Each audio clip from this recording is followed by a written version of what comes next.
வணக்கம் நண்பர்களே. இந்த வீடியோல நம்ம என்ன பார்க்க போறோம்னா, சவுத் இந்தியன் பேங்க். இந்த பேங்கோட அனலைஸ் தான் பார்க்க போறோம். இந்த பேங்க் இன்னைக்கு எப்படி இருக்கு? இதுக்கு முன்னாடி எப்படி இருந்துச்சு? இதுக்கப்புறம் எப்படி இருக்கலாம்? அப்படிங்கிறத இந்த வீடியோல பார்க்கலாம். இதே மாதிரி நல்ல பேங்க்கு, நல்ல கம்பெனிகள அனலைஸ் பண்ணி நம்ம சேனல்ல போட்டு வந்துகிட்டு இருக்கோம். விருப்பம் உள்ளவங்க பிளேலிஸ்ட்ல போய் செக் பண்ணி பாருங்க. 10ல இருந்து 15 வருஷத்துக்கு நல்ல கம்பெனிகள அனலைஸ் பண்ணி போட்டு வந்துகிட்டு இருக்கோம் நம்ம சேனல்ல. பிடிச்சிருந்தா சப்ஸ்கிரைப் பண்ணிக்கங்க. இந்த பேங்கோட அனலைஸ நம்ம ஸ்டார்ட் பண்ணலாம். இந்த பேங்கோட மார்க்கெட் கேபிட்டல் பாத்தீங்கன்னா 8149 கோடி. கரண்ட் பிரைஸ் பாத்தீங்கன்னா ரூ. 31 ட்ரேட் ஆகிட்டு இருக்கு. ஹை பாத்தீங்கன்னா ரூ. 36 வரையும் போயிருக்கு. லோ பாத்தீங்கன்னா ரூ. 12 வரையும் லோ வந்திருக்கு.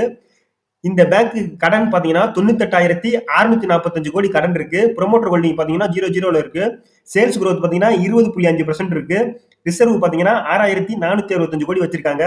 நெட் ப்ராஃபிட் பாத்தீங்கன்னா 1,116 கோடி நெட் ப்ராஃபிட் பண்றாங்க. சேல்ஸ் பாத்தீங்கன்னா 8,311 கோடி சேல்ஸ் பண்றாங்க. இவங்களோட ஷேரை வந்து பிளட்ஜ் பண்ண கிடையாது. நம்ம பார்த்த வரையுமே பாத்தீங்கன்னா இந்த பேங்க் எப்படி இருக்கு அப்படிங்கறத நம்ம ரிசல்ட் ஓவரால் சார்ட் அதை பார்த்தா தான் நான் தெரிய வரும். இந்த பேங்கோட ஓவரால் சார்ட் நம்ம பார்க்கலாம். 2006ல இருந்து 2024 வரை நம்ம பார்க்கலாம். இந்த பேங்கை பொறுத்தவரையும் பாத்தீங்கன்னா ஒரு ஹை ஒரு அப்னு தான் போயிட்டு வந்துகிட்டு இருக்கு. இந்த பேங்கை பொறுத்தவரையும் 2006ல ரூ. 4 5 அந்த ரேஞ்ச் எல்லாம் ட்ரேட் ஆகிட்டு இருந்திருக்கு. ஒரு ஹை போகுது, பழையபடி பாத்தீங்கன்னா அங்க பாருங்க, ஒரு ஹை பழையபடி டவுன் வருது, ஒரு ஹை போகுது, அப்படியே டவுன்லயே ட்ரேட் ஆகிட்டு இருக்கு, பழையபடி ஹை. இந்த மாதிரியே தான் பாத்தீங்கன்னா கிட்டத்தட்ட 2018 வரையுமே பண்ணிட்டு இருந்திருக்கு. அதுக்கப்புறம் பாத்தீங்கன்னா ஒரு பெரிய சரிவு வந்திருக்கு. 2021 அந்த கொரோனா காலகட்டத்தில் பாத்தீங்கன்னா ஒரு பெரிய சரிவு வந்திருக்கு. அதுல இருந்து பாத்தீங்கன்னா இந்த பேங்க் வந்து மீண்டும் நல்ல நிலைக்கு தான் போயிருக்கு. இப்போ 2024ல பாத்தீங்கன்னா ரூ. 35 அந்த ரேஞ்சில் ட்ரேட் ஆகிட்டு இருக்கு. காரணம் பாத்தீங்கன்னா இந்த ஹையை வந்து கரெக்டா உடச்சிட்டு ரூ. 30 மேல இப்போ ட்ரேட் ஆகிட்டு இருக்கு. இந்த இடத்துல ஒரு சப்போர்ட் எடுத்து பழையபடி மேல போச்சுன்னா கண்டிப்பா ரூ. 45 ரூ. 50 மேல போக அதிக வாய்ப்பு இருக்கு இந்த பேங்க். இந்த பேங்கோட குவார்டர்லி ரிசல்ட்டை நம்ம பார்க்கலாம். இந்த பேங்கை பொறுத்தவரையும் பாத்தீங்கன்னா குவார்டர்லி ரிசல்ட் நம்ம முக்கியமா என்ன பேங்கை பொறுத்தவரை முக்கியமா என்ன பார்க்கணும்னா நெட் ப்ராஃபிட், என்பிஏ பார்க்கணும். நெட் ப்ராஃபிட்டை பொறுத்தவரையும் பாத்தீங்கன்னா 2020ல 92 கோடி மைனஸ் பண்ணியிருக்காங்க, லாஸ் பண்ணியிருக்காங்க. பெரிய அளவுல அவங்க ப்ராஃபிட் பண்ணாலும் 2021 டிசம்பர் வரையும் பாத்தீங்கன்னா இந்த பேங்க் வந்து பாத்தீங்கன்னா ஒரு பெரிய லெவல்ல மூவ்மெண்ட் இல்லாம லாஸ் தான் பண்ணிட்டு இருந்திருக்காங்க. 2021 டிசம்பருக்கு அப்புறம் தான் பாத்தீங்கன்னா இந்த பேங்க் வந்து நல்ல ப்ராஃபிட்ல கொஞ்சம் கொஞ்சமா ப்ராஃபிட்ல மாறி வந்துட்டு இருந்திருக்கு. அதே மாதிரி பேங்கை பொறுத்தவரையும் நம்ம முக்கியமா பாக்குறது என்பிஏ பார்க்கணும். ஒரு பேங்க்குக்கு என்ன முக்கியம்னு பாத்தீங்கன்னா என்பிஏ தான் முக்கியம். என்பிஏ அப்படிங்கிறது வராக்கடன். அந்த எந்த ஒரு பேங்க் கம்பெனியை பொறுத்தவரையும் பாத்தீங்கன்னா சேல்ஸ் இன்க்ரீஸ் ஆகணும், நெட் ப்ராஃபிட் இன்க்ரீஸ் ஆகணும் கம்பெனிகளுக்கு. பேங்கை பொறுத்தவரையும் பாத்தீங்கன்னா என்பிஏ தான் முக்கியம். பேங்க் எங்க இருந்து அவங்களுக்கு வருமானம் வருதுன்னு பாத்தீங்கன்னா அவங்க வந்து ஒரு முதலீட்டாளர்கள பிக்சட் டெபாசிட் போடுறாங்க. அந்த பணத்தை வச்சுதான் பாத்தீங்கன்னா இவங்க வந்து மக்களுக்கு வந்து வட்டிக்கு கொடுக்குறாங்க, லோன் கொடுக்குறாங்கன்னு தான் சொல்லணும். அந்த லோனை வச்சுதான் பாத்தீங்கன்னா அவங்களுக்கு ரிட்டர்ன் அமௌண்ட் வந்தா மட்டும்தான் அந்த பேங்க் வந்து ஸ்மூத்தா நடத்திட்டு இருக்க முடியும். அந்த வகையில வராக்கடன் அதிகரிச்சுச்சுன்னா அந்த பேங்க் வந்து எஸ் பேங்க் மாதிரி பாதிக்கப்படுறதுக்கு அதிக வாய்ப்பு இருக்கு. இந்த பேங்கை பொறுத்த வரையும் பாத்தீங்கன்னா அந்த என்பிஏ வந்து பாத்தீங்கன்னா 2020ல 2.1% இருந்திருக்கு. 2021 மார்ச்ல பாத்தீங்கன்னா அதாவது எஸ் பேங்க் இருந்த அதே காலகட்டத்துல இதுவும் பாத்தீங்கன்னா வராக்கடன் ஒரு ஹைல தான் இருந்திருக்கு.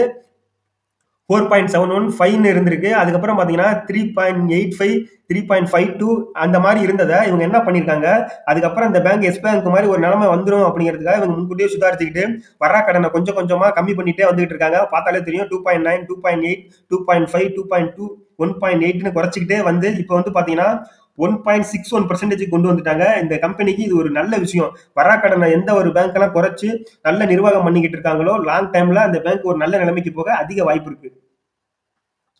இந்த பேங்கோட இயர்லி ப்ராஃபிட் அண்ட் லாஸ் பார்க்கலாம். ரெவன்யூ வந்து பாத்தீங்கன்னா வருஷத்துக்கு வருஷம் இன்க்ரீஸ் பண்ணிக்கிட்டே தான் போயிட்டு இருக்காங்க.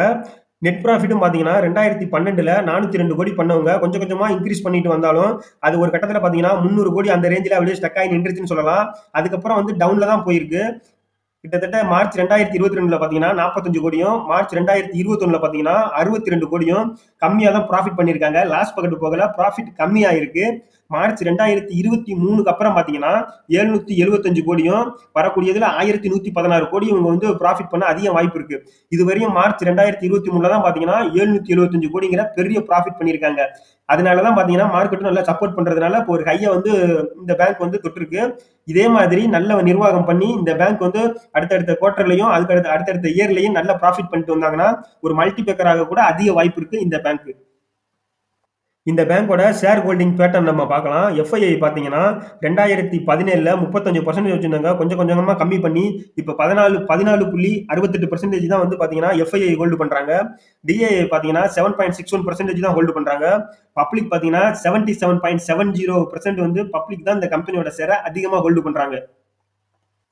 சவுத் இந்தியன் பேங்கை பொறுத்தவரையும் இப்ப நல்ல நிலையில தான் திரும்பி வந்துகிட்டு இருக்கு. இந்த பேங்க் வந்து பாத்தீங்கன்னா என்பிஏ அப்படிங்கிறத வந்து கம்மி பண்ணி வராக்கடனை எந்த அளவுக்கு வந்து கம்மி பண்ணி நல்ல நிர்வாகம் பண்ணி வர குவார்டர்லயும் சரி வர இயர்லயும் சரி நல்ல ப்ராஃபிட்ல வந்துகிட்டு இருந்தாங்கன்னா இந்த பேங்க் ஒரு மல்டிபேக்கராக அதிக வாய்ப்பு இருக்கு.